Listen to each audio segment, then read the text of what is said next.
সব মেলা একবার, কিন্তু আমার কাছে বেহালা চণ্ডী মেলা কিন্তু বারংবার। তার কারণ হচ্ছে এইটা হচ্ছে আমার বাড়ির পাশের মেলা। এখন যদিও আমার বাড়ির পাশে নেই, কারণ আমার বিয়ে হয়ে গেছে আর আমি চলে গেছি হচ্ছে শ্বশুরবাড়ি। এটা আর আমার বাড়ির পাশে নেই আপাতত, কিন্তু তাহলেও আমাকে এখানে আসতেই হবে। এটা হচ্ছে বেহালা চত্বরের সব থেকে বড় মেলা, আর আমার বিয়ে কিন্তু ওই বেহালা চত্বরেই হয়েছে। তাহলে এই মেলায় তো আমাকে মাস্ট ভিজিট করতেই হবে। তো বলো, তোমরা কারা কারা এই মেলায় ঘুরে এলে?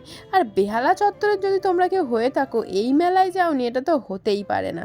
তো চলো, এই পুরো মেলা ঘুরে আসার পর কিছু চপ জাতীয় জিনিস খেলাম, যেটা কিন্তু কোনো অস্থায়ী দোকান নয়, এটা কিন্তু একটা স্থায়ী দোকান, যেখানে আমরা আগেও খেয়েছি। মেলায়